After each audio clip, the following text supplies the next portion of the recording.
नमस्कार। DC political diary में आप सबका बहुत बहुत स्वागत है। आज है 4th मई 2026 और आज ही वो हिस्टोरिकल डे है जिस दिन एक दशकों के बाद मतलब बहुत बहुत लंबे वक्त के बाद फाइनली बीजेपी सरकार ने बंगाल में अपना जो जीत है उसको हासिल किया। मतलब फाइनली बंगाल जो टीएमसी का जो एक गढ़ हुआ करता था, जहाँ पे ऐसा दावा किया जा रहा था कि उनको कोई नहीं हरा सकता, उनको कोई नहीं हटा सकता।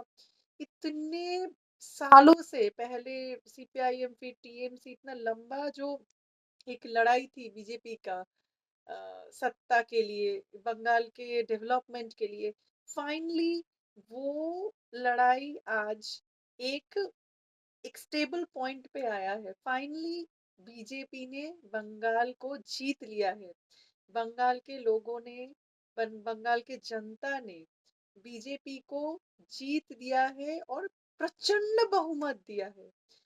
प्रचंड बहुमत मतलब ये सिर्फ जीत मतलब ऐसा नहीं कि नॉर्मल एक जीत हुआ है, क्योंकि हम सब आप लोगों को पता है कि बंगाल इलेक्शन जो है, इसके मतलब बंगाल के अलावा और भी 4 राज्य में और भी 4 स्टेट्स में इलेक्शन चल रही थी, जिसमें तमिलनाडु भी है, जिसमें केरल भी है, जिसमें असम भी है और पौंडीचेरी भी है।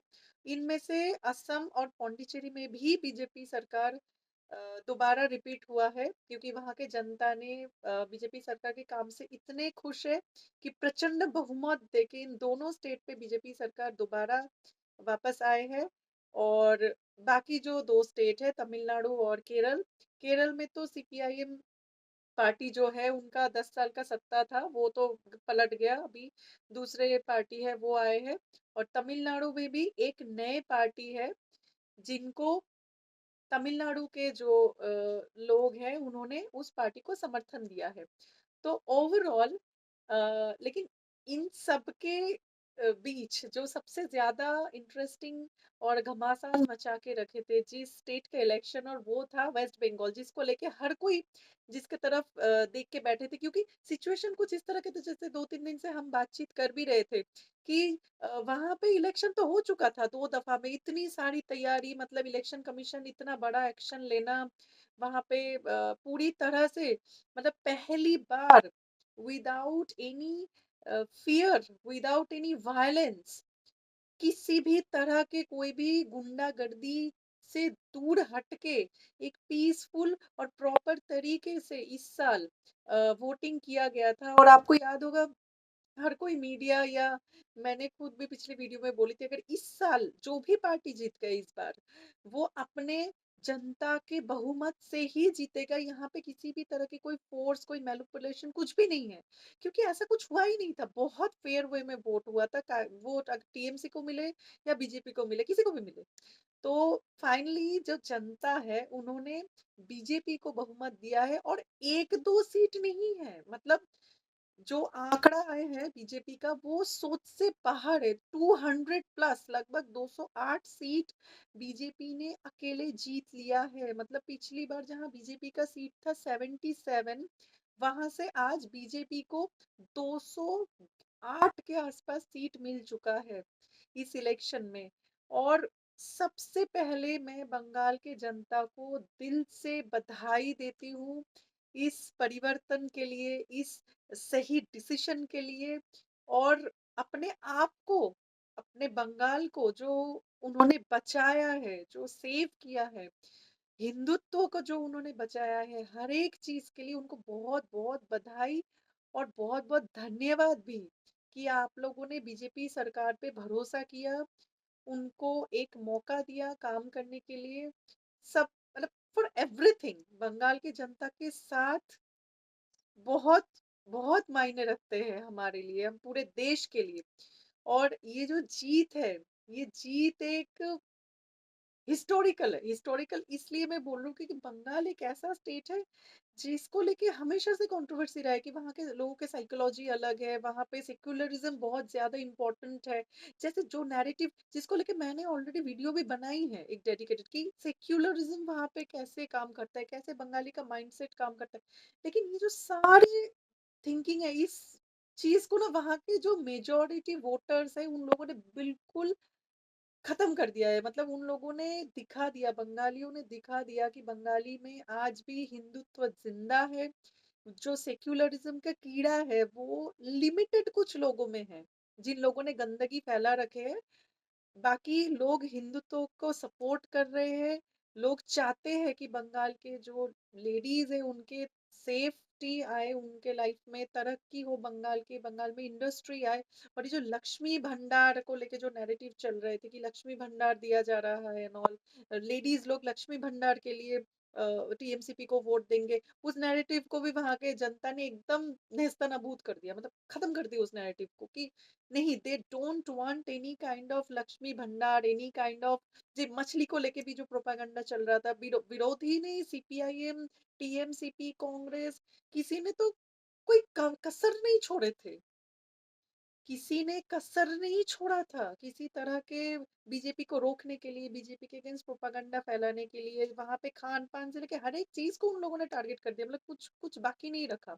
लेकिन जनता ने हर एक चीज को ये जो भगवा लहर है उसमें बहा दिया। उन्होंने बोला कि just get lost, get lost. अब ऐसा सिचुएशन है कि जितने भी ऑपोजिशन थे जो अब तक डींगे हाँक रहे थे, क्योंकि एक टाइम पे टीएमसीपी भी गुंडाराज चला चुके हैं वहां पे। और उसके बाद जब टी सॉरी सीपीआईएम, पहले तो सीपीआईएम गुंडाराज चलाए है वहां पे, सब बर्बाद किया है पूरे स्टेट को। और उसके बाद जो सीपीआईएम के गुंडे थे वो लोग आ गए टीएमसी पे, और टीएमसी भी वही चीज फॉलो कराते रह गए। लेकिन बीजेपी ने एक अपने सूझबूझ दिखाते हुए ये काम किया कि हाँ, उन्होंने टीएमसीपी के लोग जो है उनको बीजेपी में शामिल नहीं होने दिया इस साल। क्योंकि 2021 में जो इलेक्शन में बीजेपी हार गया था उसका एक बहुत बड़ा रीजन ये भी था कि जो टीएमसी के अंदर तो कीड़ा भरा ही हुआ है, गंदगी और गंदे नाली के कीड़े तो उसके अंदर भरे ही हुए हैं। तो उसी कीड़े को उठा के उन्होंने बीजेपी के अंदर भी डाल दिया था, उनको टिकट दिया था। तो उसी का नतीजा था। क्योंकि पब्लिक क्या देख रहे हैं, पब्लिक यही देख रहे हैं कि आप तो उन्हीं लोगों को भर रहे हो। मतलब पार्टी चेंज हो रहा है, इंसान थोड़ी बदल रहे हैं। तो गंदगी हो रहा है, बस नाली उठ के एक साफ पानी में आ गया था, तो ऑब्वियसली बात है वो तालाब भी गंदा ही करेगा वो, नो डाउट। तो इस चीज को देखते हुए टीएमसीपी का, हालांकि टीएमसीपी के जो ये कीड़ा है, गंदे कीड़े हैं, वो सब बीजेपी में आने की कोशिश ऑलरेडी शुरू कर दिया है उन्होंने। मतलब जब से बीजेपी को ये बहुमत हासिल हुआ, एक तो टीएमसीपी वाले सदमे में चले गए। पहले तो किसी को समझ नहीं आया। ये जो ममता दीदी है, मतलब आप लोगों को मैं ये सब इंसिडेंट्स बता रही हूँ कि जो ममता दीदी है वो भी परेशान हो गए, वो पागल हो गए, उनको समझ में नहीं आ रहा है मैं क्या बोलूं।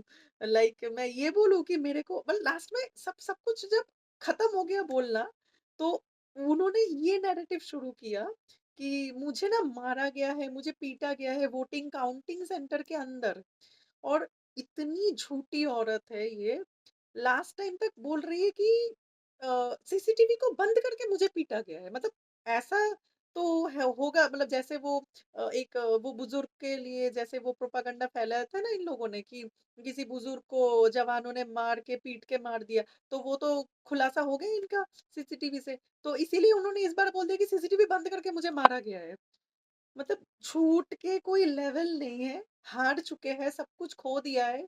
इवन आप सोचो कि जो 2 सीट से ममता खड़े थे, मतलब आए थे ममता जी, वो दोनों सीट में वो हार गए। मतलब मुख्यमंत्री तो छोड़ दीजिए, एमएलए भी नहीं बन सकते वो अब, ऐसा सिचुएशन है। और जो भवानीपुर जो सीट था जिसमें शुभेंदु अधिकारी और ममता बनर्जी दोनों मिलके एक साथ लड़ रहे थे आपस में, दोनों ही कैंडिडेट्स थे। और सबसे ज्यादा हेवी वेट सीट भवानीपुर वाले सीट ही था, क्योंकि आज तक उस सीट पे ममता को कोई हरा नहीं पाया। उसमें भी वो हार गए 15,000 वोट से। शुभेंदु अधिकारी उस सीट पे भी 15,000 वोट से आगे निकल गए। और इन सब को देखते हुए और ममता जी का जो मेंटल कंडीशन है, क्योंकि इन ये जो टीएमसीपी के लोग हैं ना, इनको अपने सत्ता की इतनी मोह चढ़ी हुई है। एक तो सत्ता के मोह है, ऊपर से उनको समझ नहीं आ रहा है कि अब क्या होगा, क्योंकि इनके जो गंदगी है ना, ये सारे के सारे पूरे टीएमसी सीपीएम सारे गंदे नाली के कीड़े से भरे हुए हैं। और अब इन कीड़ों को समझ नहीं आ रहा है कि मैं करे तो करे क्या। एक तो सत्ता गया, सत्ता के मोह से पागल हो रहे हैं, ऊपर से दूसरी चीज क्या हो गया, इनके जो इतने करतूत है अब ये निकलेगा, क्योंकि जैसे ही सत्ता पलटा है तुरंत एक्शन मोड में आ चुके हैं बीजेपी। उन्होंने जो वहां पे जो एडमिनिस्ट्रेटिव ऑफिस है, जो नबाना है, उसको पूरी तरह से सेंट्रल आर्मी से घेर लिया गया है, ताकि अंदर से, क्योंकि ये तो इंसिडेंट बहुत बार वेस्ट बंगाल में हो चुका है। फाइल चोरी, जो सबूत खत्म कर देना। फाइल चोरी का क्या हुआ था, या जो आईपैक में जब सीबीआई का इन्वेस्टिगेशन चल रहे थे, तब ममता जी अचानक से घुस गए आईपैक के ऑफिस में और फाइल लेके चोरी करके भाग गए। और उसके बाद जब अब अभया का जो कांड हुआ था आर्जीकर में, उसमें रातों रात पूरे रूम को ही तोड़ दिया गया था कि कोई सबूत ही ना मिले। तो ये सब में तो माहिर है टीएमसीपी। तो इसीलिए अभी भी ऐसा हो ही सकता है कि नबाना के अंदर घुस के दंगा करके हंगामा करके टीएमसीपी के जो गुंडे पाल रखे हैं, गंदे नाली के कीड़े, वो लोग जाके सारे फाइल्स पता नहीं क्या क्या निकाल के लेके चले जाए, ताकि कोई प्रूफ ही ना रहे इनके जो काले करतूतों का। तो इसीलिए पूरे आर्मी से उस ऑफिस को, नबान जो हेड ऑफिस है उसको घेर घेर लिया गया है। और ताकि इसके बाद इन्वेस्टिगेशन शुरू हो और एक एक बंदे के फाइल निकले, टीएमसीपी के जितने भी काले करतूत हैं उन सबके फाइल्स खुले और सबके पता चले। क्योंकि अभी ऐसा सिचुएशन है कि हर कोई जो बंदा है टीएमसीपी का, कई सारे बंदे हैं, ठीक है, सारे मूवी आर्टिस्ट है, डायरेक्टर्स भी है, ठीक है, जिनके वहां पे काले करतूत है। कोई कोई गो आपका गाय को ट्रैफिकिंग करते हैं, कोई अ, घटाल प्रोजेक्ट को लेके घोटाला कर रहा है, कोई टॉलीवुड इंडस्ट्री में घोटाला कर रहे हैं। ऐसे बहुत सारे लोग हैं गंदे नाली के कीड़े जो अभी कोशिश कर रहे हैं घुसने की बीजेपी के अंदर। तो ऐसे तो होगा नहीं, क्योंकि सरकार को भी पता है कि अगर बाई चांस इन कीड़ों को बीजेपी में घुसा दिया गया तो जनता इसको एक्सेप्ट नहीं करेंगे।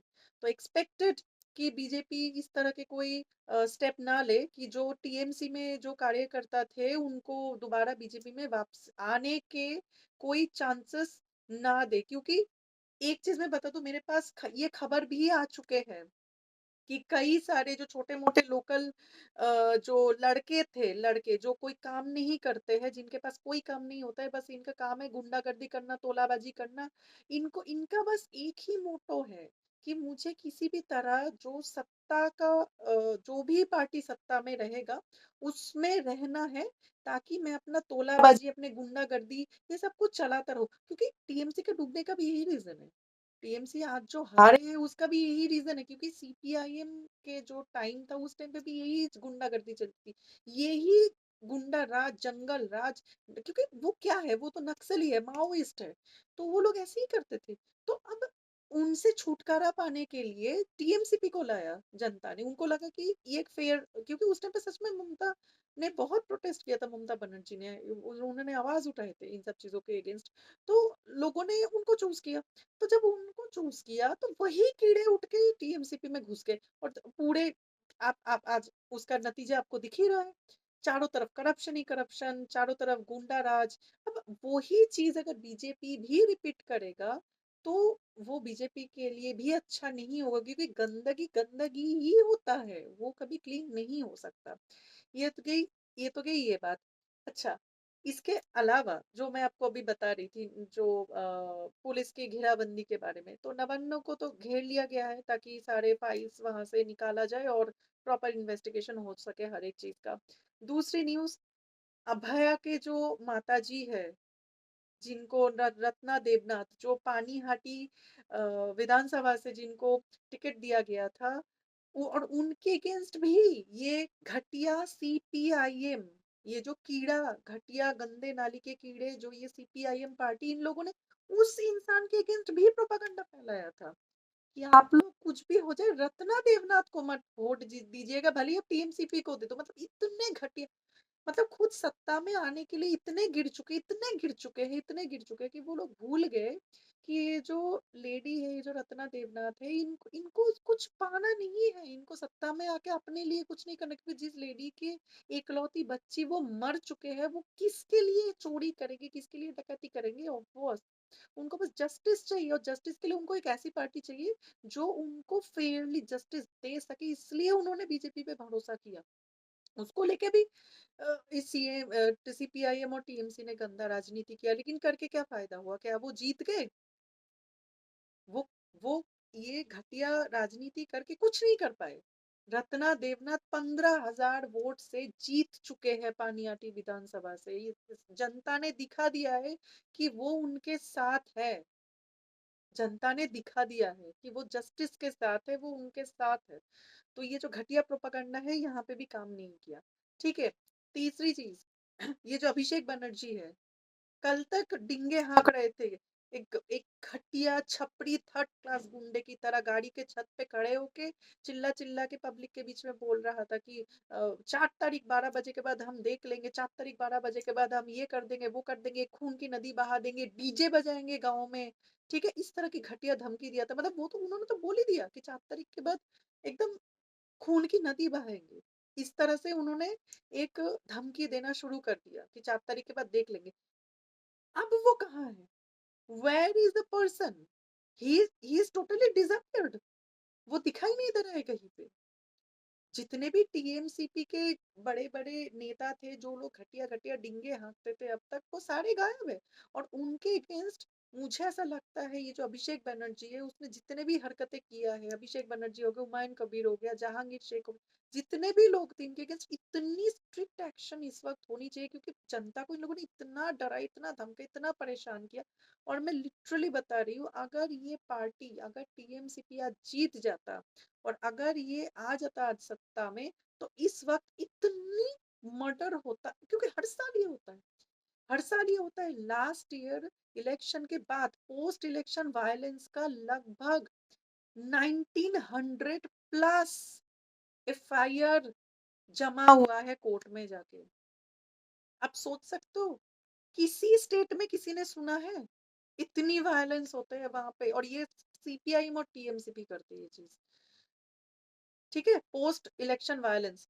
लेकिन गर्व की बात ये है कि बीजेपी पार्टी जो जीते हैं ना, उसके लिए बीजेपी पार्टी के जो सुप्रीमो हमारे नरेंद्र मोदी जी, हमारे ऑनरेबल प्राइम मिनिस्टर, उन्होंने स्पेशली बंगाल के सारे कार्यकर्ता को उन्होंने संबोधित करके ये बोला कि हम, उनको पता है कि बहुत अत्याचार हुआ है, जो बीजेपी के कार्यकर्ता है उन लोगों के ऊपर इतना अत्याचार किया है इस बंगाल के टीएमसीपी और सीपीआईएम ने। लेकिन उन्होंने उनको मना किया, उन्होंने बोला कि तुम लोग ये चीज मत करना। उन्होंने अपने कार्यकर्ता को मना किया, वरना इतना गुस्सा भरा पड़ा हुआ है, ये सीपीआईएम और टीएमसीपी को लोग छोड़ते नहीं। लेकिन इतना घटिया, इतना नीच बीजेपी के कार्यकर्ता नहीं है, इसीलिए उन लोगों ने टीएमसीपी और सीपीआईएम को कुछ नहीं किया है। Not a single violence has been happened from BJP side. लेकिन अभी भी ये जो टीएमसीपी और सीपीआईएम के लोग हैं, इनके जो घटियापंथी है, ये अभी तक खत्म नहीं हुआ। अब जब सब कुछ नैरेटिव खत्म हो चुका है, अब अचानक से ये जो गिरगिट है, ये गिरगिट सारे के सारे अपने रंग बदलने लग गया। अब उन्होंने ये बोलने लग गए कि अभी तो हम साधारण इंसान है, अब देखते बीजेपी कितना क्या करता है। मतलब it's kind of a statement. BJP मतलब टीएमसीपी और सीपीआईएम के जितने भी सारे सो कॉल्ड इंटेलेक्चुअल कीड़े हैं, वो लोग ऐसे बोल रहे हैं कि हाँ, हम देखेंगे बीजेपी कितना काम करते हैं, अब काम करेगा तो ही टिकेगा। मतलब इट जस्ट लाइक कि हाँ, अभी देखते हैं कितना काम करने देते हैं हम लोग। तुम लोग को शर्म नहीं आते हैं? मतलब कितना निर्लज बनोगे, और कितना कितना निर्लज बनोगे? तुम लोगों के माँ बाप ने क्या तुम्हें ऐसे परवरिश दिया है? अपने निर्लज्जता की जो सीमा है उसको थोड़ा सा रोको अब। तुम लोगों ने पूरी जिंदगी भर बीजेपी के अगेंस्ट प्रोपागेंडा किया। ठीक है, और सबको पता है कि तुम लोग ही अड़चन, जैसे जैसे दिल्ली में आम आदमी पार्टी ने किया था। कूड़े के ढेर में कभी आग लगा रहा है, कभी कुछ कर रहा है, ताकि बीजेपी की सरकार बदनाम हो, और यही चीज़ वेस्ट बंगाल में करेंगे ये। यही सीपीआईएम, क्योंकि जनता कभी भी गलत बात, घटिया बात नहीं बोलते हैं। घटिया बात, घटियापंथी जितने भी चीज़ें हैं वो सारी ये जो बीजेपी, टीएमसी और सीपीआईएम के सो कॉल्ड कार्यकर्ता कार्यकर्ता तो मैंने अच्छा वर्ड यूज़ किया, ये जो गुंडे हैं, ये लोग करते हैं। दुनिया भर के गुंडे हरकत ये लोग करेंगे, प्रोपागंडा फैलाएंगे, फालतू बातें करेंगे, ये हो गया वो हो गया, झूठ बात फैलाएंगे। तो मुझे ऐसा लगता है कि सरकार को इस तरह के लोगों को अब शॉर्टलिस्ट करके इनके अगेंस्ट स्ट्रिक्ट एक्शन लेना चाहिए, ताकि स्मूथली चीज भरोसे के साथ, क्योंकि ये ना बहुत कम लोग हैं जो इस तरह के सोच रहे हैं, क्योंकि जनता को पता है बीजेपी काम करेगा, इसीलिए जनता ने वोट दिया है, वरना नहीं देते। ठीक है, लेकिन जो लोग ऐसे क्वेश्चन मार्क मार रहे हैं ना कि अब देखते हैं बीजेपी कितना काम करते हैं, काम करेगा तो ही टिकेगा, इस टाइप के जो बातें कर रहे हैं ना, वो बेसिकली ये चाहते हैं कि हम कुछ गड़बड़ करें ताकि बीजेपी स्मूथली गवर्नमेंट ना चला सके, और उसी चीज को इश्यू करेंगे। ये उनके नैरेटिव है, जो वो चाहते हैं करना, जो वो कर नहीं पाएंगे, क्योंकि उनके जो टोनिंग है ना, ये सब पुराने गेम है। ये सब पुराने गेम है, और ये सब गेम पुराना हो चुका है। सबको पता है कि तुम लोग अब आगे क्या करने वाले हो। तुम लोग आगे अब गड़बड़ क्रिएट करोगे, तुम बीजेपी में घुसने की कोशिश करोगे, ठीक है, नैरेटिव्स फैलाओगे, फालतू की चीजें, बहुत ड्रामा करोगे, ऑलरेडी ड्रामा चल रही है। इनफैक्ट मतलब ममता बनर्जी ने ड्रामा शुरू कर दिया है, सीपीआईएम वालों ने ड्रामा शुरू कर दिया है। जब इतना सब कुछ चारों तरफ गुंडाराज चल रहे थे, तब ये तो दिखाई नहीं दे रहे थे, अचानक से अब एकदम से उभर के आगे। एक्चुअली बीजेपी इस तरह से जीतेगा, उनको ये चीज बर्दाश्त नहीं हो रहा है। एनीवेज, बंगाल में जो बीजेपी की जीत हुई है, उसके साथ साथ बीजेपी के ऊपर बहुत सारे रिस्पॉन्सिबिलिटी भी आ चुकी है, और बहुत सारे खतरा भी आ चुके हैं, और चैलेंजेस भी। तो इन सब चीजों के बारे में हम आगे बात करेंगे और दूसरी वीडियोस में, क्योंकि ये बहुत बड़ी और वास्ट टॉपिक है, जिसके बारे में जनता से बात करना जरूरी भी है, और ये एक वैलिड चीज भी है, क्योंकि जनता का जागरूक होना सबसे ज्यादा जरूरी है, क्योंकि आजकल नैरेटिव बहुत चल रहा है। बाकी ओवरऑल ये जो जीत है, जो एक मतलब हिस्टोरिकल जीत है, क्योंकि ऐसे एक बोला जाता है कि जो गंगा नदी का जो सोर्स से लेके अप टू जो सागर में उनका मिलन है, ये पूरे जो रूट है, ये रूट पूरा भगवा हो गया आज। उत्तराखंड से गंगा जी निकले हैं, गंगा जी उत्तराखंड भी आपका बीजेपी सरकार के है, उसके बाद यूपी आते हैं, वो भी बीजेपी सरकार, फिर बिहार, वो भी बीजेपी सरकार, और आज बंगाल भी बीजेपी सरकार हो गया।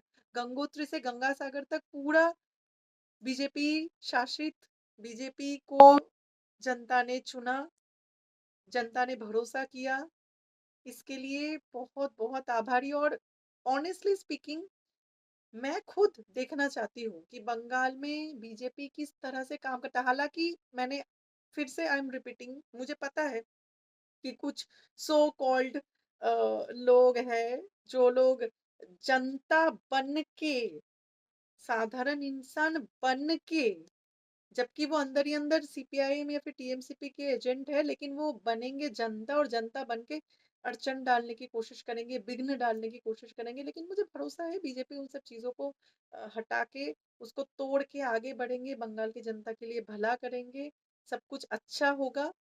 बाकी आप लोगों को फिर से एक बार बहुत बहुत बधाई, और सबसे बड़ी सुकून की बात ये है कि ये जो जीत है, इस जीत ने बहुत लोगों के मुंह पे तमाचा मारा। एक तो सीपीआईएम के मुंह पे तमाचा पड़ा, उसने जो ये अभया के माँ को लेकर जो ड्रामा कर रहे थे, उस पे उसके मुंह पे तमाचा पड़ा। अभिषेक, पूरे टीएमसीपी पे उनके जो गुंडा राज है, उसके ऊपर एक अच्छा सा तमाचा पड़ा, क्योंकि दोनों ने जनता ने आज दिखा दिया है कि असली असली पावर जनता के हाथ में है। जो टीएमसीपी और सीपीआईएम हमेशा बोलते रहते ना कि हम देख लेंगे, देख लेंगे, देख लेंगे, गुंडागर्दी ये इतने सालों से जो चला रहे थे, जनता ने आज दिखा दिया कि असली पावर उनके हाथ में है, और जनता अगर चाहे तो वो उखाड़ के फेंकते हैं। क्योंकि बेसिकली ये लोग बहुत डरपोक है। अब अभिषेक बनर्जी को ही देख लीजिए, गायब है वो, कहीं दिखाई नहीं दे रही, इतने डरपोक है। अगर अगर दम है तो आ सामने, आ सामने। अब तक तो गुंडागर्दी कर रहा था, आप गाड़ी के ऊपर आ के बोल। जो जो हुलिगन्स जाके सीपीआईएम के जो कीड़े जाके मतलब मेरे मुँह से गाली निकल रही है लिटरली, जाके अभया के माँ के बारे में ऐसे-ऐसे बोल के आए थे कि इनको वोट आते, तू निकल अब रास्ते में। कोई बंदा आके बोल रहा है कि अगर दीदी हार गए तो मैं नंगा घूमने के लिए तैयार हूँ, तू नंगा होके घूम। कहाँ छुप गए सारे के सारे? कोई दिखाई नहीं दे रहे हैं। ठीक है? सारे के सारे बिल में छुप गए, लेकिन कोई बात नहीं। आज एक खुशी का दिन है, आज एक ऐतिहासिक दिन है। ये सब बातें तो चलते रहेगी आगे।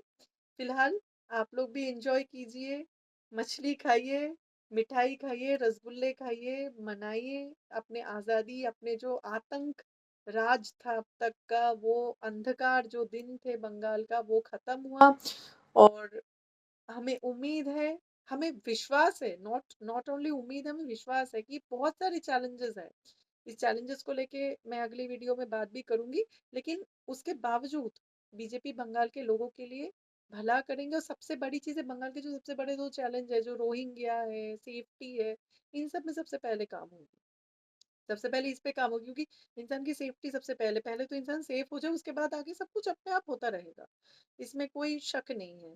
बाकी जो अड़चन आएँगे, उसको भी हटाया जाएगा। जितने भी लोग गड़बड़ करने की कोशिश करेंगे, फिलहाल हमें आगे यही देखना है कि ये जो टीएमसीपी है, वो आगे और क्या-क्या ड्रामे करते हैं और क्या-क्या करते हैं। सो आप भी इस जो जीत है, इसको एन्जॉय कीजिए और एंटरटेन्ड होते रहिए सीपीआईएम और टीएमसीपी के ड्रामे के साथ, ठीक है? बाकी आपके क्या राय है इस पूरे घटना, इस जीत, इस पूरे इंसिडेंट के ऊपर? मुझे कमेंट सेक्शन में ज़रूर बताइएगा। मिलते हैं आप लोगों से अगले एक वीडियो में बंगाल रिलेटेड एक और टॉपिक के साथ। तब तक अपना ध्यान रखिए। नमस्कार।